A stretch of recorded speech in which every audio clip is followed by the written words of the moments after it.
خصوصاً على افضلهم وخاتم النبیین محمد الامین وعلى آلہ وصحبہ اجمعین اما بعد فقد قال اللہ تبارک وتعالی كما ورد في سورة بنی اسرائیل اعوذ باللہ من الشیطان الرجیم بسم اللہ الرحمن الرحیم وَلَا تَقْرَبُوا الزِّنَا إِنَّهُ كَانَ فَاحِشَةً وَسَاءَ سَبِيلًا صدق اللہ العظیم رب اشرح لي صدری ویسر لي امری واحلل عقدۃ من لسانی یفقهوا قولی اللہم ربنا الہمنا رشدنا واعذنا من شرور انفسنا اللہم ارنا الحق حقا وارزقنا اتباعه وارنا الباطل باطلا وارزقنا اجتنابه اللہم وفقنا لما تحب وترضى آمین یا رب العالمین۔ مطالعہ قرآن حکیم کے منتخب نصاب کا درس نمبر 13 اس وقت زیر مطالعہ ہے، جو اس کے حصہ سوم کا چوتھا درس ہے۔ اس درس پر اب سے پہلے ہم 4 نشستیں صرف کر چکے ہیں، اور اندازہ یہ ہے کہ مزید 4 نشستیں ہی اس کے لیے درکار ہوں گی۔ جو آیہ مبارکہ ابھی میں نے تلاوت کی ہے، یہ سورہ بنی اسرائیل کے چوتھے رکوع کی دوسری آیت ہے۔ ہمارا یہ درس آپ کو معلوم ہے سورہ بنی اسرائیل کے 2 رکوعوں پر مشتمل ہے، تیسرا رکوع اور چوتھا رکوع۔ ان دونوں رکوعوں کی آیات کی مجموعی تعداد 18 ہے۔ پہلے رکوع میں 8 آیات ہیں، دوسرے میں 10 آیات ہیں، اور یہ دوسرے رکوع کی دوسری آیت ہے، تو اس سے اندازہ ہوتا ہے کہ تقریباً مرکزی آیت ہے یہ اس درس کی۔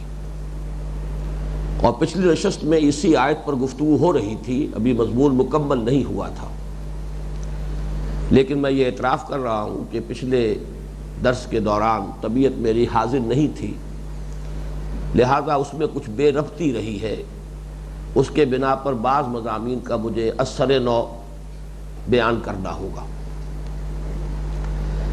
زنا کے بارے میں 4 بنیادی باتیں پہلے نوٹ کر لیں۔ اس کے لغوی معنی کیا ہے؟ کسی مرد اور عورت کا جنسی اختلاط جن کے مابین قانونی رشتہ ازدواج نہ ہو، یا وہ عورت اس مرد کی ملک یمین نہ ہو۔ جنسی اختلاط کی جائز شکلیں صرف یہی 2 ہیں کہ جو ہم پڑھ چکے ہیں سورہ مومنون کی ابتدائی آیات میں بھی، اور سورہ معارج کی جو آیات ہم مضمون ہیں، اور یہ ہمارے اس منتخب نصاب کے تیسرے حصے کا درس اول تھا۔ والذین هم لفروجہم حافظون الا علی ازواجہم او ما ملکت ایمانہم فانہم غیر ملومین۔ اور وہ لوگ کہ جو اپنی شرمگاہوں کی حفاظت کرتے ہیں سوائے اپنی بیویوں پر یا اپنی ملک یمین اپنی لونڈی پر، فانہم غیر ملومین، تو اس معاملے میں ان پر کوئی ملامت نہیں ہے۔ تفصیل سے اس وقت عرض کر چکا ہوں کہ جہاں تک یہ جنسی اختلاط کا معاملہ ہے، انسان کا جو جنسی ایک جذبہ ہے، انسٹنکٹ ہے، سیکشول انسٹنکٹ ہے، سیکشول ارج ہے، فی نفس ہی کوئی برائی نہیں، اگر وہ قانون کے حدود میں ہے، جائز بنیاد پر ہے، تو نہ صرف یہ کہ اس میں ملامت کوئی نہیں، بلکہ حدیث میں تو اسے موجب ثواب قرار دیا گیا ہے۔ بہرحال اس سے علاوہ اگر کوئی تعلق ہے کسی مرد اور عورت کے مابین جنسی اختلاط کا، وہ زنا ہے۔ ایک بات یہ نوٹ کر لیجئے کہ یہ زنا اگرچہ اردو میں تو ز نون الف لکھا جاتا ہے، لیکن عربی میں یہ مقصورہ ہے، ز نون یا اور اس کے اوپر کھڑا الف، اور اگر اس کو اردو والی اگر ہم املا اختیار کریں گے تو یہ زنا بن جائے گا، اور یہ باب مفعلہ کا مصدر بن جائے گا۔ ثلاثی مجرد میں یہ زنا یزنی، اور جس سے کہ پھر زانن یا زانی جو اس کا اسم فاعل ہے، یہ ہے در حقیقت کہ جو اس کے لفظ کا صحیح مفہوم ہے۔ اور ایک اس کے قریب اور لفظ ہے زنع یزنعو، زنع اگر یہ محموز اللام اس کو شمار کیا جائے تو زنع یزنعو کے معنی ہوتے ہیں پہاڑ پر چڑھنا، اس لیے اس لفظ کے بارے میں یہ احتیاطیں رہنی چاہیے کہ جب بھی کوشش یہی ہونی چاہیے کہ صحیح املا اختیار کی جائے، زے نون یہ اور یہ پر کھڑا الف، یہ مقصورہ ہے، ممدودہ نہیں ہے۔ ابھی میں نے عرض کیا کہ اصطلاح میں زنا کہتے ہیں کسی مرد اور عورت کے مابین جنسی اختلاط جن کے مابین رشتہ ازدواج نہیں ہے، یا وہ عورت مل کے یمین نہیں ہے اس مرد کی۔ لیکن حدیث نبوی میں اس کو مزید وسعت دی گئی ہے، نہ صرف یہ کہ جسے ہم سیکشول ایکٹ کہتے ہیں، کوائٹس، مباشرت، نہ صرف یہ کہ اس پر زنا کا اطلاق ہوا ہے، بلکہ اگر نامحرم سے، کسی نامحرم عورت سے کسی بھی طریقے سے کوئی مرد جنسی لذت حاصل کر رہا ہو، نامحرم کو دیکھ کر جنسی لذت حاصل کر رہا ہے، نامحرم عورت کی آواز سن کر کوئی تلذذ حاصل کر رہا ہے، یہ تمام شکلیں بھی حدیث نبوی کی روح سے زنا میں شامل ہیں۔ اور ایک حدیث جو بخاری شریف میں بھی آئی ہے اور دو مقامات پر آئی ہے صرف ایک معمولی سے فرق کے ساتھ، اور مسلم شریف میں بھی دو مقامات پر آئی ہے، اس کا میں ایک جو روایت ہے اس کا آپ کو ابھی متن سنانے والا ہوں۔ سنن ابی داؤد میں بھی آئی ہے، بڑی مشہور حدیث ہے۔ اس میں تو اس زنا کے بارے میں یہ تصور دیا گیا ہے کہ جیسے ایک دوسری حدیث میں سود کے بارے میں، کہ جیسے حضور نے فرمایا تھا کہ ایک زمانہ آئے گا کہ براہ راست سود لینے سے اور کھانے سے کوئی شخص بچ بھی جائے، تب بھی سود کا غبار ضرور، ربا کا غبار ضرور اس کے اندر جائے گا، اتنا عام ہو جائے گا کہ جیسے کسی اگر کبھی ہوا میں ڈسٹ سسپینشن ہو جائے تو اب کوئی شخص بھی بہرحال اس سے اپنے آپ کو محفوظ نہیں رکھ سکتا، سانس لینے پر مجبور ہے، انہیل کرے گا اس ڈسٹ کو، غبار اس کے اندر جائے گا۔ یا اگر ہوا میں دھواں ہے، کہیں دخان کا لفظ آیا ہے، کہیں غبار کا لفظ آیا ہے، تو اس درجے سود عام ہو جائے کہ کسی بھی انسان کے لیے اس سے بالکل یا اپنے آپ کو بری رکھنا ممکن نہ رہے۔ کچھ اسی قسم کا معاملہ ہے حدیث میں آیا ہے زنا کا۔ عن ابی ہریرہ رضی اللہ عنہ عن النبی صلی اللہ علیہ وسلم قال، یہ مسلم شریف کی روایت ہے، حضرت ابو ہریرہ رضی اللہ تعالیٰ عنہ اس کے راوی ہیں، وہ روایت کر رہے ہیں حضور سے کہ آپ نے فرمایا کتب علی ابن آدم نصیبہ من الزنا مدرک ذالک لا محالۃ، ابن آدم پر لکھ دیا گیا ہے اس کا حصہ زنا میں سے جسے وہ پا کر رہے گا لا محالہ، وہ حصہ لا محالہ اسے مل کر رہے گا۔ اب اس کی جو شرح فرمائی ہے حضور نے، فالعینان زناہما نظر، ان دونوں آنکھوں کا زنا ہے بد نظری، دیکھنا، نامحرم کو دیکھنا۔ گویا کہ کوئی شخص اگر ارادے کے ساتھ، ایک ہے غیر ارادی طور پر کہیں نگاہ پڑ گئی، جیسا کہ بعد میں وہ حدیث میں آپ کو وہ بھی آج سناؤں گا، لیکن یہ ہے کہ ارادے کے ساتھ نامحرم عورت کو دیکھنا، یہ گویا کہ آنکھوں کا زنا ہے۔ اس میں جو ملوث ہوا گویا کہ زنا کا کچھ حصہ اس نے پا لیا۔ وَالْأُذُنَانِ زِنَاهُمَا الْاِسْتِمَاعُ، اور دونوں کانوں کا زنا ہے نامحرم عورت کی آواز کا سننا اور اس سے کوئی تلذذ لینا۔ اسی لیے ہم نے سورہ احزاب کے جن آیات کا گزشتہ نشست میں مطالعہ کیا تھا، اس میں ازواج مطہرات کو حکم دیا گیا تھا فَلَا تَخْضَعْنَ بِالْقَوْلِ، اگر کسی نامحرم سے بات کرنے کی ضرورت پیش آ ہی جائے تو اپنی آوازوں میں لوچ پیدا نہ کرو، اس لیے کہ نسوانی حسن کا ایک حصہ ہے، اس کی آواز میں بھی ایک کشش ہے مرد کے لیے، تو بجائے اس کے کہ وہ کشش ظاہر ہو اس کو دباؤ اور گویا کہ ذرا سخت اور کرخت انداز میں بات کرو۔ تو فالعینان زناہما النظر والاذنان زناہما الاستماع واللسان زناہ الکلام، اور یہ نامحرم سے گفتگو کرنا اور گفتگو میں لذت لینا یہ زبان کا زنا ہے۔ والید زناہ البطش، اور ہاتھ کا زنا ہے نامحرم کو چھونا، لمس، اس میں بھی ایک لذت ہے، اس پر ابھی ذرا تفصیل سے گفتگو آج ہوگی انشاءاللہ۔ والرجل زناہ الخط، اور کوئی شخص اسی جنسی تلذذ کے ارادے سے کہیں جا رہا ہے، چاہے وہ صرف نامحرم سے ملاقات ہی ہے، کسی نامحرم کو دیکھنا ہی ہے، کسی نامحرم کی آواز سے ہی تلذذ حاصل کرنا ہے، یا یہ کہ بالفعل جو عمل زنا ہے اس کا قصد ہے، تو اگرچہ ابھی وہ عمل تو دور ہے، لیکن جب وہ چل رہا ہے، جا رہا ہے اس ارادے کے ساتھ، تو اس کے قدم جو ہیں، اس کے پاؤں یہ بھی زنا کر رہے ہیں۔ والقلب یہوی ویتمنا، اور انسان کا دل جو ہے وہ خواہش بھی کرتا ہے، تمنا بھی کرتا ہے، دل ہی دل میں زنا کر رہا ہے آدمی، تصور ہی تصور میں زنا کر رہا ہے۔ یہ آنکھوں کا زنا اور ہاتھوں کا زنا اور کانوں کا زنا اور زبان کا زنا اور پیروں کا زنا، اور دل ہے کہ جو گویا کہ اختلاط جو ہے اس کا لطف لے رہا ہے۔ وَيُصَدِّقُ ذَلِكَ الْفَرْجُ وَيُكَذِّبُهُ، شرمگاہ تو پھر اس کی تصدیق کرتی ہے یا تکذیب کر دیتی ہے، یعنی بالفعل وہ عمل نہیں ہو پاتا یا ہو جاتا ہے۔ تو یہ تو در حقیقت اس زنا کی تکمیل ہے، اس کی تصدیق ہے، توثیق ہے۔ اس سے آپ کو اندازہ ہوا کہ یہ لفظ جو ہے زنا، اگرچہ اس کا اطلاق تو ہے، ظاہر بات ہے کہ جہاں شرعی احکام کا اجرا ہوگا وہاں تو اسی پر ہوگا۔ وہ زنا جو ہے وہ جنسی اختلاط کا نام ہے، ناجائز جنسی اختلاط، لیکن یہ کہ اس کے جو محرکات ہیں، اس کے جو مقدمات ہیں، اس کے جو دواعی ہیں، داعیات ہیں، ان سب کو بھی نبی اکرم صلی اللہ علیہ وسلم نے اسی لفظ زنا کے تحت لیا ہے کہ یہ در حقیقت اسی کے مقدمات ہیں اور اسی کی طرف انسان کو لے جانے والے ہیں۔ اب تیسری بات نوٹ کیجئے کہ ہمارا جو یہ چوتھا درس ہے حصہ سوم کا، حصہ سوم جو ہے اس منتخب نصاب کا، وہ عمل صالح کی تشریح اور تفصیل پر مشتمل ہے۔ اس کا یہ جو درس چہارم ہے، اس کا اصل موضوع ہے اسلام کا معاشرتی نظام۔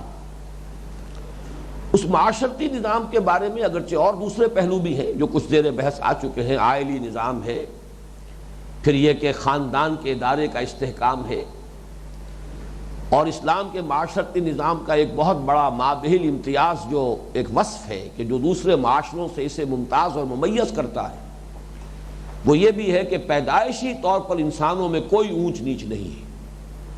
لیکن یہ کہ یہ فلسفیانہ بات ہے، اس پر گفتگو ہوگی اگلے درس میں، سورہ حجرات کا یہ اہم مضمون ہے۔ لیکن اس وقت میں اشارہ کر رہا ہوں کہ اگر آپ بظاہر اگر تقابل کریں دنیا کے دوسرے معاشرے اور مسلمان معاشرے میں، سب سے زیادہ نمایاں فرق کس اعتبار سے؟ وہ تین چیزیں ہیں۔ اسلامی معاشرہ مخلوط معاشرہ نہیں ہے، عورتوں اور مردوں کے الگ دائرہ کار، ان میں اختلاط کا جہاں بہت ہی ناگزیر ضرورت ہو اس کے سوا اختلاط کے دروازے بند کیے جائیں۔ سیگریگیشن آف سیکسز، یہ دونوں جنسیں علیحدہ علیحدہ رہیں، ان کے فرائض اور ان کی ذمہ داریاں اور ان کے دائرہ کار مختلف۔ پھر حجاب، پردے کے احکام، یہ دوسری مابہل امتیاز، اور ظاہر بات ہے کہ اس سے ہمارا معاشرہ دوسرے معاشروں سے بڑا مختلف ہو جاتا ہے، بڑا بنیادی اور نمایاں فرق نظر آئے گا۔ پھر اس سے بھی آگے جا کر گھر کے اندر بھی ستر کے احکام۔ یہ تین ہیں وہ چیزیں کہ جو مسلمان معاشرت کو ممیز کرتی ہیں غیر مسلم معاشرت سے۔ یہ سب سے نمایاں خد و خال ہیں کہ جو نظر آ جائیں گے ہر شخص کو دیکھتے ہی، کہ ایک مخلوط معاشرت ہے جس میں کوئی حجاب نہیں ہے، بے حجابی ہے، مردوں اور عورتوں کا آزادانہ اختلاط ہے، مکسڈ میٹنگز ہے، مکسڈ فنکشنز ہیں، مخلوط تقریبات ہیں، کوئی آپس میں کوئی حجاب کا مسئلہ نہیں ہے، کوئی پردہ نہیں ہے، اسی طریقے سے لباس کی بھی کوئی قدغن نہیں ہے، کوئی پابندیاں نہیں ہے۔ وہ معاشرہ اور ہوگا، اور مسلمان معاشرہ وہ ہے کہ جس کے تین بنیادی وصف، سیگریگیشن آف سیکسز، مخلوط معاشرہ نہیں، مردوں اور عورتوں کے علیحدہ علیحدہ دائرہ کار، علیحدہ ذمہ داریاں، پھر حجاب کا حکم، اور گھر کے اندر بھی محرموں سے بھی ستر کا معاملہ۔ اور ان سب کے بارے میں غور کر لیجئے کہ ان سب کا در حقیقت مقصود کیا ہے؟ مقصود ہے زنا کا سد باب کرنا۔ سیگریگیشن آف سیکسز کیوں ہے؟ کس لیے ہے؟ یہ حجاب کے احکام کیوں ہے؟ کس لیے ہے؟ ستر کے یہ احکام کیوں ہے؟ کس لیے ہے؟ اگر آپ معین کریں گے تو ان کا مشترک گول ہے، ایک ہدف ہے، ایک مقصد ہے، منزل ایک ہے، اور وہ یہ ہے وَلَا تَقْرَبُوا الزِّنَا إِنَّهُ كَانَ فَاحِشَةً وَسَاءَ سَبِيلًا۔ تو میں پہلے بھی عرض کر چکا ہوں کہ یہ ایک اہم ہدف ہے جو معین کیا جا رہا ہے ان آیات میں، اور اسی سے پھر ہمارے معاشرے نے خاص صورت اختیار کی ہے، یہاں تک کہ ہمارے ہاں طرز تعمیر جو ہے اسی کی بنیاد پر ایک خاص صورت اس نے اختیار کی ہے۔ گھروں کی تعمیر ہو رہی ہے تو مردانہ علیحدہ ہے، زنانہ علیحدہ ہے، اور زنانے حصے میں جانے کے لیے مردانے سے پھر ڈیوڑی ہے، گویا کہ ایک وہ تنگ راستہ ہے جس میں سے ہو کر گزریں گے۔ یہ ہے کہ یہ ہمارا طرز تعمیر ہے، ہمارے گھر اس طور سے بنا کرتے تھے۔ یہ آج کل جو کچھ گھر بن رہے ہیں یہ در حقیقت مسلمان طرز معاشرت نہیں ہے، یہ تو مغرب سے درآمد شدہ ہمارا معاشرتی نظام ہے، وہ ویلیوز ہیں، اسی کے تحت سارا آرکیٹیکچر ہے، اسی کے تحت ساری ٹاؤن پلاننگ ہے، اسی کے تحت گھروں کے نقشے بن رہے ہیں۔ لیکن یہ کہ اسلام کی بنیادی چیزیں جو ہے ان میں ایک ہدف ہے جس کو حاصل کرنے کے لیے ایک گول، ایک مقصود، لیکن اس کے لیے اتنے تفصیل کے ساتھ پورے معاشرے کا نقشہ جو ہے اس بنیاد پر استوار کیا گیا ہے۔ چوتھی بات یہ نوٹ کر لیجئے اس زنا کے بارے میں کہ اس منتخب نصاب میں اس سے پہلے حصہ سوم ہی میں 2 جگہ پر یہ لفظ آ چکا ہے۔ مثلا ایک تو وہی جو میں پہلے بھی جس کا ذکر کر چکا ہوں، پہلا درس تھا حصہ سوم کا، سورہ مومنون کی ابتدائی 11 آیات، سورہ معارج کی ہم مضمون آیات، ان میں لفظ زنا تو نہیں آیا۔ والذین هم لفروجہم حافظون الا علی ازواجہم او ما ملکت ایمانہم فانہم غیر ملومین، مثبت انداز میں، اور وہ لوگ کہ جو اپنی شرمگاہوں کی حفاظت کرتے ہیں سوائے اپنی بیویوں پر یا اپنی ملک یمین پر۔ لیکن یہ کہ اس کے بعد جو درس دوم تھا اس میں یہ لفظ آ چکا ہے کہ سب سے بڑے 3 جو کبیرہ گناہ ہیں، سب سے بڑے 3 کبیرہ گناہ، ایک شرک ہے، والذین لا یدعون مع اللہ الہا آخر، ایک ہے قتل ناحق، ولا یقتلون النفس التي حرم اللہ الا بالحق، اور تیسرا ہے زنا، ولا یزنون ومن یفعل ذلک یلقی اثاما یضاعف له العذاب یوم القیامہ ویخلد فیہ مہانا۔ یہ سورہ فرقان کے آخری رکوع میں یہ آیت آ چکی ہے۔ اب اس سے آگے چلیے، جو آیہ مبارکہ اس وقت ہم پڑھ رہے ہیں وَلَا تَقْرَبُوا الزِّنَا إِنَّهُ كَانَ فَاحِشَةً وَسَاءَ سَبِيلًا۔ اب ان 2 الفاظ پر غور کر لیجئے، کچھ فاحشہ اور ساء سبیلا، ان کی بھی کسی قدر تفصیل میں جانے کی ضرورت ہے۔ فاحشہ کیا ہے؟ فحش کس چیز کو کہتے ہیں؟ فحش در حقیقت حیا کی ضد ہے، جیسے کہ قاعدہ ہے، بارہا میں نے آپ کو بتایا، تعرف الاشیاء بازدادہا، اشیاء کی حقیقت زیادہ واضح ہوتی ہے ان کی جو متضاد چیزیں ہوتی ہیں ان کے حوالے سے، دن کی حقیقت رات کے تقابل سے زیادہ واضح ہوتی ہے، رات کی حقیقت دن کے مقابلے میں نمایاں ہوتی ہے۔ تعرف الاشیاء بازداد، حیا کیا ہے؟ ہمارے ہاں فزیولوجی میں یہ جو انسان کے دماغ کا جو سب سے ڈیولپڈ اور ایوالوڈ حصہ ہے، گرے میٹر جس کو ہم کہتے ہیں،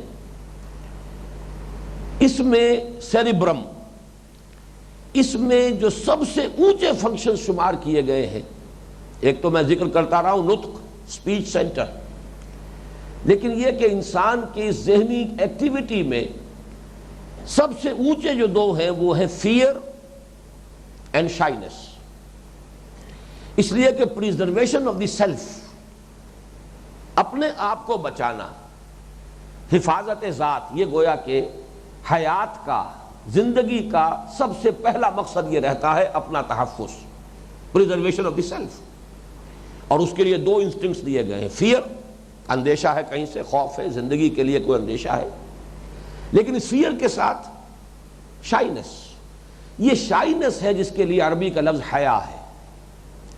اور آپ دیکھیے، نوٹ کیجئے، حیات جو ہے وہ در حقیقت مادہ یہی ہے، حیات اور حیا، حیا در حقیقت اسی مادے سے ہے جس سے حیات ہے، زندگی، گویا کہ یہ لازم و ملزوم ہے۔ شائنس اور حیا جو ہے یہ تو حیات کا ایک جزو لازم ہے۔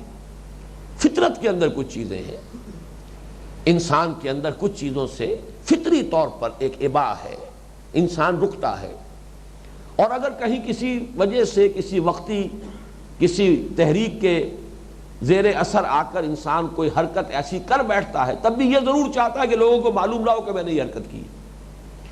یہ جو انسان کے فطری انسٹنکٹس ہیں انہی کو قرآن حدیث میں آیا ہے کہ وَالْحَيَاءُ شُعْبَةٌ مِّنَ الْإِيمَانِ، یہ تو ایمان کا ایک حصہ ہے. اس حیا کو برقرار رکھنا یہ بہت اہم ہے انسانی شخصیت کے صحت مند رہنے کے لیے. بدقسمتی سے میں دو باتیں عرض کر دوں کہ آج کل ہمارے ہاں تعلیم و تربیت میں، بچوں کے تعلیم و تربیت میں مغرب سے درآمد شدہ ایک خیال بہت عام ہو گیا ہے. بچوں کو روکنا ٹوکنا نہیں چاہیے، انہیں بولڈ ہونے دو، اس سے خام خواہ ان کی جرأتیں کم ہو جاتی ہیں، جسارتیں کم ہو جاتی ہیں. اس سے بڑی غلط تربیت ہو رہی ہے کہ جو بچوں کی ہو رہی ہے. یہ حیا جو ہے بچوں میں، شائنس، یہ در حقیقت ایک مثبت ان کا ایک وصف ہے، اس کو برقرار رہنا چاہیے. یہ بہت سی چیزوں سے بچانے والی شے ہے. جب بے حجابی ہو جاتی ہے اور زیادہ کوئی جسارت اور جرأتیں بڑھ جاتی ہیں، بہت زیادہ بولڈ ہو جاتا ہے بچہ، تو وہ زیادہ خطرے میں ہوتا ہے. چنانچہ یہ جو شراب کا انسان پر اثر ہوتا ہے، فزیولوجی میں ہم نے یہ پڑھا، شراب کا بنیادی طور پر، ابتدائی طور پر بھی اثر جو ہے ذہن کے اوپر وہ ڈپریسو ایفیکٹ ہے. لیکن چونکہ سب سے اوپر کے جو دو فنکشنز ہیں وہ ہے فیئر اینڈ شائنس. شراب کا عمل جب شروع ہوتا ہے تو سب سے پہلے یہ دونوں فنکشن ناک آؤٹ ہو جاتے ہیں. اب آدمی بے حیا ہو گیا، بے خوف ہو گیا. وہ بے حیا باش و ہرچے خواہی کن. اب یہ شراب کا نشہ جو ہے جب زیادہ گہرا ہو جائے گا تو پھر وہ اور آگے بھی ڈپریشن چلے گی. لیکن سب سے پہلے جو سینٹرز جو ناک آؤٹ ہوتے ہیں وہ فیئر اور شائنس کے ہیں. یہی وجہ ہے کہ شراب پی کر شاعر اچھے شعر کہتا ہے، شراب پی کر اگر وہ تھوڑی پی ہو مقرر اچھی تقریر کرتا، اس لیے کہ اس کا وہ شائنس اور فیئر، یہ دو چیزیں جو انہیبیشن اس کے اندر پیدا کرتی ہیں، اس میں کوئی رکاوٹ آتی ہے طبیعت میں، ان دونوں کو ختم کر دیا تو اب گویا کہ اس کے اندر کی ایکٹیویٹی جو ہے اس کو اور ریلیف ملا ہے، اور اس کے لیے اس کی جو لگام کھچی ہوئی تھی، تنابیں کھچی ہوئی تھی، ان میں کمی آ گئی ہے تو زیادہ ایکٹیو ہو جائے گا. تو شراب کا جو یہ نتیجہ، تھوڑا اگر نشہ ہو تو اس سے جو حرکت انسان میں زیادہ ہو جاتی ہے، یہ بھی در حقیقت ایکسائٹیشن نہیں ہے یہ بھی ڈپریشن. لیکن چونکہ سب سے پہلے سینٹرز جو اس نے ڈپریس کیے ہیں اور جن کو ان ایکٹیویٹ کیا ہے وہ ہے شائنس اور فیئر کے، لہذا اپیرنٹلی بظاہر یہ محسوس ہوتا ہے کہ چستی اور چالاکی اور ہوشیاری زیادہ آ گئی ہے اور انسان کے قوا جو ہے وہ جاگ گئے ہیں، ان میں بیداری پیدا ہو گئی ہے، انسان زیادہ حرکت میں آ گیا ہے. حقیقت میں یہ صرف ظاہر ہے اور یہ اصل بات نہیں ہے. بہرحال جس معاشرے میں زنا عام ہو جائے اب اس کا ایک نتیجہ نکلتا ہے، یہ ہے وہ فحش، انہ کان فاحشۃ. ایک لفظ آپ نے سنا ہوگا ایگزیبیشنزم، اپنے جسم کے کو نمایاں کرنا، سامنے لانا. یہ ایگزیبیشنزم جو ہے جس معاشرے میں زنا ہوگا یہ بڑھتا چلا جائے گا. آج خاص طور پر جس انتہا کو یہ معاملہ یورپ میں پہنچ چکا ہے، مغرب میں پہنچ چکا ہے، عورتیں معلوم ہوتا ہے کہ لباس سے بالکل نکلنے کے لیے بے تاب ہے. کوئی دھجی بھی انہیں اپنے جسم پر گوارا نہیں، اس لیے کہ وہ معاشرے میں جو عام فضا پیدا ہو چکی ہے تو اپنے آپ کو ظاہر کرنا. اسی کے لیے قرآن مجید کا لفظ جو ہم نے پچھلی مرتبہ سورہ احزاب کی آیات پڑھی تھی، وَلَا تَبَرَّجْنَ تَبَرُّجَ الْجَاهِلِيَّةِ الْأُولَىٰ. تبرج کسے کہتے ہیں؟ نمایاں ہونا، اپنے آپ کو نمایاں کرنا. اور ظاہر بات ہے کہ اب آپ دیکھتے ہیں مردوں میں بھی جس طریقے سے کہ ایسے لباس، چست لباس پہن کر اپنے وہ اعضاء اور ان کا سڈول ہونا اور ان میں جو بھی کوئی اگر مردانہ حسن ہے اس کو نمایاں کرنا یا مردانہ اوصاف کو واضح کرنا، یہ مردوں کے لیے بھی ایسا لباس جائز نہیں. اسی طریقے سے یہ جو آگے سے گریبان کھول کر اور سینے کے بال جو ہے نمایاں کرنا، یہ اپنی مردانگی کا جو ہے وہ ایک اظہار، یہ وہ تمام مردوں میں تو خیر یہ پھر بھی ایک حد تک رہ جاتی ہے بات. یہ بات پھر عورتوں میں جس درجے میں آتی ہے تو معلوم ہوتا ہے کہ معاشرے سے اب وہ شرم اور حیا کے بندھن جو ہے وہ ڈھیلے ہو گئے. اور جہاں زنا ہوگا یہ اس کا منطقی نتیجہ ہے، یہ اس کا لازمی تقاضا ہے. وَلَا تَقْرَبُوا الزِّنَا إِنَّهُ كَانَ فَاحِشًا. اب اگلے لفظ پر غور کیجئے، وَسَاءَ سَبِيلًا، برا راستہ ہے. اس سے مراد کیا ہے؟ کس حقیقت کی طرف قرآن یہاں متوجہ کر رہا ہے؟ برا راستہ. راستہ کسی منزل کو پہنچاتا ہے. اچھا راستہ ہے اچھی منزل تک لے جائے گا، برا راستہ ہے کسی برے مقام تک لے کر جائے گا، کسی بری منزل تک پہنچائے گا۔ حقیقت میں یہ زنا جو ہے یہ انسانی معاشرے میں باہمی بد اعتمادی اور عدم استحکام پیدا کرنے والی چیز ہے۔ یہ مضمون اس سے پہلے میں سورہ تحریم کے ضمن میں جو ہم نے اضافی کچھ مباحث اس مرتبہ جو بیان ہوئے ہیں وہ اسی اعتبار سے کہ اسلامی معاشرے میں خاندان کے ادارے کا استحکام یہ ایک بہت بڑا، یہ سمجھیے یہ بھی ایک ڈائریکٹو پرنسپل ہے، خاندان کا ادارہ مستحکم ہونا چاہیے۔ اسی لیے مرد کی قوامیت ہے، الرجال قوامون علی النساء۔ پھر میں عرض کر چکا ہوں جو اس درس میں ہم نے سورہ بنی اسرائیل کے اس تیسرے رکوع میں کس قدر وضاحت کے ساتھ مضمون آیا، والدین کا ادب یہ بھی خاندان کے استحکام کے لیے بہت ضروری ہے۔ اب زنا کو آپ دیکھیے کہ یہ کس طرح سے خاندان کو غیر مستحکم کرتا ہے۔ اس عدم استحکام کے دو ہیں اصل میں ذرائع کے جو زنا کے نتیجے میں پیدا ہوتے ہیں۔ سب سے پہلی بات یہ ہے کہ جس معاشرے میں زنا ہوگا، شوہر اور بیوی کے مابین وہ جو بانڈ آف لو ہے، باہمی محبت اور جنسی جو بھی جذبہ ہے اس کا، ان دونوں کے مابین پختگی کے ساتھ پوری توجہ جو ہے زوجین کی آپس میں رہے، پوری توجہ، پورا انعطاف جو ہے وہ پورا کا پورا آپس میں رہے۔ تو اس لیے کہ خاندان کی تو پہلی اینٹ ہی یہ ہے رشتہ ازدواج، شوہر اور بیوی نے مل کر خاندان کی بنیاد رکھی۔ جب اولاد ہوتی ہے تو اب دوسرا ڈائمنشن اس کے اندر ایڈ اپ ہو گیا، یہ کہ اب والدین اور اولاد کا یہ دوسری ڈائمنشن، اور تھرڈ ڈائمنشن یہ ہے کہ جب کئی بہن بھائی ہے تو رشتہ اخوت پیدا ہوا، اس سے وہ تھری ڈائمنشنل کانسیپٹ جو ہے خاندان کے ادارے کا وہ مکمل ہوتا ہے۔ لیکن پہلی اینٹ تو ہے رشتہ ازدواج۔ اب اگر اس میں معاشرے میں اس طرح کے معاملات موجود ہوں کہ شوہر کی بھی توجہ کسی اور طرف ہو گئی ہے، بیوی کی بھی نگاہوں میں کوئی اور بس گیا ہے، نتیجہ کیا نکلے گا؟ ان کا آپس کا جو ربط اور تعلق ہے کمزور ہوئے۔ یہ جو باہمی توجہ کا کمزور ہو جانا ہے، پوری ارج جو ہے اس کو مرتکز کریں جانبین زوجین ایک دوسرے کی طرف، ادھر ادھر انتشار ہی نہ ہو، اس سے در حقیقت خاندان کا ادارہ مستحکم ہوتا ہے۔ اور جہاں اس کے انتشار کے مواقع ہوں گے، اگر آزادانہ اختلاط ہے، اب ظاہر بات ہے آپ کے اختیار میں نہیں ہے، آپ نے کسی عورت کو دیکھا ہے وہ نگاہوں میں کھپ گئی ہے، اب آپ کہیں اکیلے بیٹھے وہ آپ کے تصور میں آ رہی ہے، آپ رات کو سو رہے ہیں خواب میں آ رہی ہے، وہ تو آپ کی نگاہوں میں وہ بس گئی ہے۔ اب ظاہر بات ہے اس کے اثرات مترتب ہوں گے، آپ کی توجہ اپنی بیوی کی طرف سے ہٹے گی، وہ بھی محسوس کر لے گی کہ اس کا التفات اب کہیں میری طرف نہیں ہے، اور یہ در حقیقت کہاں ضرب لگ رہی ہے؟ خاندان کا ادارہ غیر مستحکم ہو رہا ہے۔ اور یہ اس کا وہ منطقی نتیجہ ہے کہ جس کو اب آپ جتنا اس کو پھیلا لیں، میں ذرا بات کھل کر آج کر رہا ہوں تاکہ بات واضح ہو سکے، اگرچہ حجاب بھی محسوس ہو رہا ہے کہ اس طریقے سے ان باتوں کو تفصیل سے بیان کرنا جو ہے مناسب نہیں ہے، لیکن یہ کہ یہ چیزیں در حقیقت جیسا کہ میں نے پچھلی نشست میں لفظ استعمال کیا تھا، انٹلیکچوئل ہپوکریسی، ایک ایسا منافقانہ کردار ہے اس زمانے میں ہمارے معاشرے کے اندر کہ ایک طرف فرائیڈ کو مانا جاتا ہے کہ وہ بابائے نفسیات ہے، جدید نفسیات کا بابا آدم، لیکن اس نے تو سیکس کو قرار دیا ہے کہ موسٹ پوٹنٹ انسٹنکٹ جو ہے انسان کا وہ سیکس ہے، اس سے تو ہر جگہ سیکس ہی سیکس نظر آتا ہے۔ لیکن دوسری طرف جو ہے استہزاء ہوتا ہے کہ یہ تو بس مولویوں کو فکر ہوتی ہے، یہ صرف گویا کہ یہ چیزیں جو ہیں یہ صرف مولویوں کے لیے ہیں، یہ لوگ تو بہت بلند و بالا ہیں ان چیزوں سے، یہ تو عورتوں کو دیکھتے ہیں لیکن دیکھ کر کوئی بھی ان کے دلوں کے اندر یا ان کے اپنے جذبات میں، ان کی نفسیات میں کوئی رد عمل پیدا ہی نہیں ہوتا۔ یہ سارا معاملہ جو منافقت کا ہے اس معاشرے کے اندر، ضرورت ہے کہ پورے اعتماد کے ساتھ اور پوری وضاحت کے ساتھ اور صاف گوئی کے ساتھ ان چیزوں کو عام کیا جائے اور بیان کیا جائے کہ یہ جو بے پردگی ہوگی معاشرے کے اندر، زنا در حقیقت یہ بے پردگی ہو، فحاشی ہو، عریانی ہو، یہ آزادانہ جو ہے اختلاط ہو، یہ سب کے سب زنا کی طرف لے جانے والی چیزیں۔ اسی لیے میں وہ حدیث آپ کو سنا چکا ہوں، آنکھوں کا زنا، کانوں کا زنا، زبان کا زنا، پیروں کا زنا، ہاتھ کا زنا، یہ در حقیقت شرمگاہ کا جو عمل ہے وہ تو اس کی تکمیل ہے، توثیق ہے، تصدیق ہے۔ زنا تو ہو رہا ہے، یہ سب کے سب زنا ہی کی شکلیں ہیں۔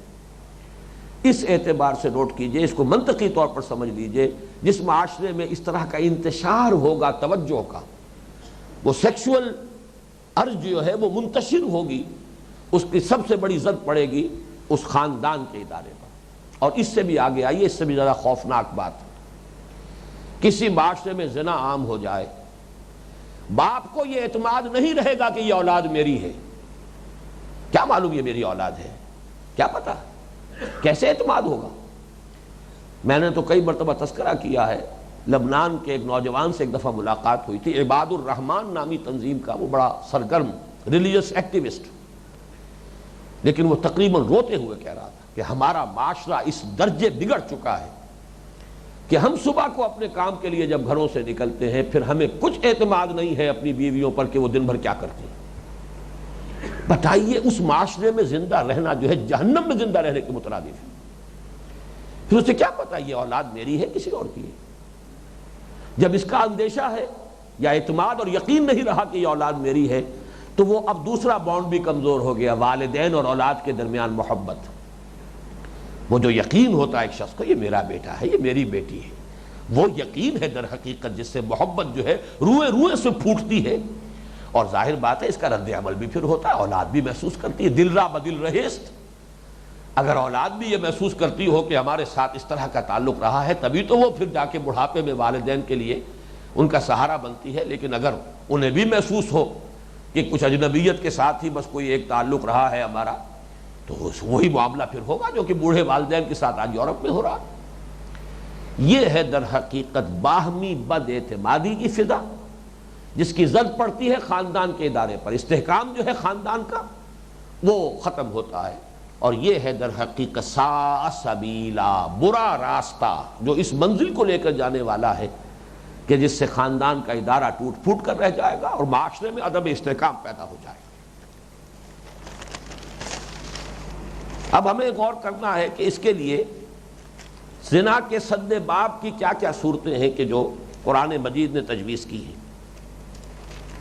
لیکن اس سے پہلے میں چاہتا ہوں کہ جس بات کی طرف میں نے اشارہ کیا تھا کہ جنسی جذبہ نہایت قوی ہے، اب اس کو اگر ڈسپلن کرنا ہے، اسے پابند کرنا ہے، مجھے حفیظ کا وہ شعر یاد آیا، کیا پابند نئے نالے کو میں نے، یہ طرز خاص ہے ایجاد میری۔ آواز بے ہنگم ہوتی ہے تو آپ کے کانوں پر بھی گراں گزر رہی ہے، طبیعت پر بھی اس سے ناگواری کا احساس ہے۔ وہی آواز ایک خاص اسلوب کے اندر ایک خاص دھن ہے، ایک خاص اس کا جو بھی حساب کتاب ہے۔ آپ کو معلوم ہے کہ یہ میوزک اور میتھمیٹکس، ریاضی، یہ بہت قریب کی چیزیں ہیں، تو وہی آواز خوشگوار معلوم ہوتی ہے۔ کیا پابند نئے نالے کو میں نے، وہ آواز کو پابند کرنا ہی تو ہے نا، وہ خاص حساب کتاب سے، خاص اسلوب سے، خاص تناسب سے آواز ہے، تو وہ بہت خوشگوار محسوس ہو رہی ہے۔ اسی طرح یہ جنسی جذبہ اگر اس کو آپ نے پابند کر لیا ہے، اسے ہیلدی چینلز میں آپ نے اگر ڈائیورٹ کیا ہے، چینلائز کیا ہے ہیلدی چینلز میں، تو یہ بہت عمدہ شے ہے۔ میں نے تو عرض کر چکا ہوں کہ اس پر اجر و ثواب مل رہا ہے، لیکن یہی جو اس کی قوت ہے، اس کے اندر جو شدت ہے، یہی اس کی متقاضی ہے کہ پھر اس کے لیے بہت کافی اہتمام اور بندوبست کرنا پڑے گا۔ اس منہ زور گھوڑے کو لگام دینے کے لیے لگام بھی مضبوط چاہیے، جس کو سدھانے کے لیے، گھوڑے کو سدھانے کے لیے پھر سدھانے والا بھی بہت ماہر چاہیے۔ لہذا یہ سارا ہمارا معاشرتی نظام جو ہے، اس میں جو بسا اوقات محسوس ہے بڑی سختی ہے، یہ تو بڑی پابندیاں ہیں، یہ تو بڑی قدغنیں ہیں، قدم قدم پر پابندیاں ہیں، اور یہ تو گویا کہ سوشل لائف جو ہے اس کے لیے رکاوٹ ہے۔ تو یہ تمام چیزیں سمجھ میں آئیں گی اگر آپ کو یہ معلوم ہو کہ مسئلہ کتنا گمبھیر ہے، یہ سیکس کا جذبہ کتنا قوی ہے، یہ انسٹنکٹ جو ہے کتنا پاورفل اور پوٹنٹ ہے۔ میں اس کے لیے ایک تو آپ کے سامنے ابھی میں مثال دے چکا ہوں فرائڈ کی، جس کو سمجھا جاتا ہے نفسیات کا، جدید نفسیات کا تو وہ گویا کہ بابا آدم ہے، بابائے نفسیات ہے، جو بھی ہے اس کے شاگردوں میں بات آگے چلی ہے، اس نے جہاں تک پہنچایا اسے، وہ تو اب میں سمجھتا ہوں کہ خیر اور بھی حد سے تجاوز کر گیا ہے، لیکن یہ کہ اس میں کوئی شک نہیں کہ یہ اس کا مشاہدہ صحیح ہے کہ یہ انسان کے محرکات عمل میں سے اور اس کے جو انسٹنکٹس ہیں، جبلتیں ہیں، ان میں بہت قوی جبلت ہے۔ لیکن میں یہاں اصل میں اشارہ کرنا چاہتا ہوں ایک تو قرآن مجید کی 3 آیات کی طرف۔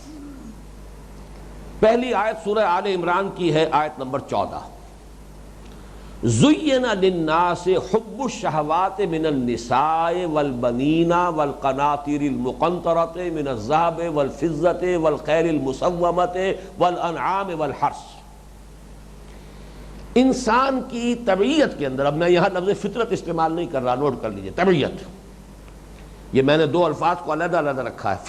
فطرت کا تعلق انسان کے روحانی وجود سے ہے، لیکن انسان کا جو حیوانی وجود ہے اس کے طبعی تقاضے، جبلی تقاضے، اس کے طبعی تقاضے جو ہیں ان میں قرآن مجید بھی نمبر 1 پر رکھ رہا ہے عورت کی محبت، مال کی محبت بھی بعد میں، بیٹے کی محبت بھی بعد میں، نمبر 1 پر زُيِّنَ لِلنَّاسِ حُبُّ الشَّهَوَاتِ مِنَ النِّسَاءِ وَالْبَنِينَ وَالْقَنَاطِيرِ الْمُقَنطَرَةِ مِنَ الذَّهَبِ وَالْفِضَّةِ وَالْخَيْلِ الْمُسَوَّمَةِ وَالْأَنْعَامِ وَالْحَرْثِ۔ پلا دی گئی ہے لوگوں کے دلوں کے اندر، اللہ نے یہ چیزیں جو ہیں لوگوں کی طبائع کے اندر ان کو پوری طریقے سے ٹھوک ٹھوک کر بٹھا دیا ہے۔ عورتوں کی محبت، بیٹوں کی محبت، ڈھیروں مال کی محبت، سونے کی اور چاندی کی، اور ایسے گھوڑے جو بڑے ہی نشان زد گھوڑے ہوں، بہت اعلیٰ نسل کے گھوڑے ہوں، پھر کھیتی ہو، مال اسباب جس مال کہتے ہیں آپ، انعام، بھیڑیں بکریاں ہوں، گائیں بھینسیں ہوں، یہ سب بعد میں ہے۔ سب سے پہلے ہے زُيِّنَ لِلنَّاسِ حُبُّ الشَّهَوَاتِ مِنَ النِّسَاءِ۔ اس کے بعد 2 آیتیں جو ہے اس کا پچھلی مرتبہ تذکرہ ہو چکا تھا، لیکن اس ربط کے ساتھ نہیں، بے ربطی سی تھی، اس لیے میں دہرا رہا ہوں آج۔ سورہ احزاب کی آیت نمبر 52 میں حضور سے خطاب کرتے ہوئے فرمایا ہے وَلَوْ أَعْجَبَكَ حُسْنُهُنَّ، اے نبی اب آئندہ آپ کو اجازت نہیں ہے کوئی اور نکاح کرنے کی، چاہے آپ کو ان کا حسن کتنا ہی اچھا لگے۔ قرآن نے تو یہاں بھی پردہ نہیں رکھا، وہ لفظ استعمال کیا ہے جو بظاہر تو آدمی پڑھتا ہوا ترجمہ کر کے بھی کچھ گھبراتا ہوگا، یہ قرآن حضور کے بارے میں کیا کہہ رہا ہے، لیکن کھلی بات، طبع انسانی جو ہے اس کی بات قرآن جب کرتا کھول کر کرتا ہے۔ اور اسی کے ساتھ ازواج مطہرات کے لیے لفظ آیا تھا آیت نمبر 53 میں، ذَلِكَ أَطْهَرُ لِقُلُوبِكُمْ وَقُلُوبِهِنَّ۔ اے مسلمانوں، اگر نبی کی بیویوں سے کوئی چیز مانگنی ہو تو پردے کی اوٹ سے مانگا کرو، یہی زیادہ پاک ہے تمہارے دلوں کے لیے بھی، ان کے دلوں کے لیے بھی۔ ان کے دل بھی جو ہے گویا کہ نظری طور پر یہاں بتایا جا رہا ہے کہ وہ بھی کوئی ماورا نہیں ہے، بہرحال ہر مرد مرد ہے، ہر عورت عورت ہے، مرد ہونے کے ناطے اس کے اندر جو بھی ارج ہے رکھی اللہ تعالیٰ نے موجود ہے، عورت ہونے کے ناطے جو اس کے اندر ایک جذبہ رکھا ہے اللہ نے موجود ہے۔ تو یہاں خود حضور کے بارے میں فرمایا اور حضور کے ازواج کے بارے میں فرمایا۔ اس سے بھی زیادہ کھلی بات آتی ہے ایک حدیث میں، یہ حدیث سنن نسائی میں بھی ہے اور امام احمد بھی اسے لائے ہیں اپنی مسند میں، امام حاکم اور بیہقی اور بھی دوسرے محدثین نے اسے روایت کیا ہے۔ عن انس بن مالک رضی اللہ عنہ قال قال رسول اللہ صلی اللہ علیہ وسلم، حضرت انس بن مالک سے مروی ہے کہ وہ فرماتے ہیں کہ حضور نے ارشاد فرمایا، حبب الی النساء والطیب وجعلت قرۃ عینی فی الصلاۃ، محبوب بنا دی گئی ہیں میرے نزدیک عورتیں اور خوشبو، اور میری آنکھوں کی ٹھنڈک رکھ دی گئی ہے نماز میں۔ کوئی حجاب نہیں ہے اس بات کے، اس حقیقت کے اعتراف میں حضور صاحب بات کر رہے ہیں۔ اس سے ہمیں اندازہ کرنا چاہیے کہ یہ چیزیں جو ہے کس درجے بنیادی ہیں، کتنی اہم ہیں، کتنی گہری ہیں، انسانی طبع کے اندر، طبیعت کے اندر، انسانی جبلت کے اندر ان کی کیا گہرائی ہے۔ اور یہ کوئی بری بات نہیں ہے، حضور جس طریقے سے بیان کر رہے ہیں، کوئی بری بات ہوتی معاذ اللہ تو حضور اس طرح بیان کرتے۔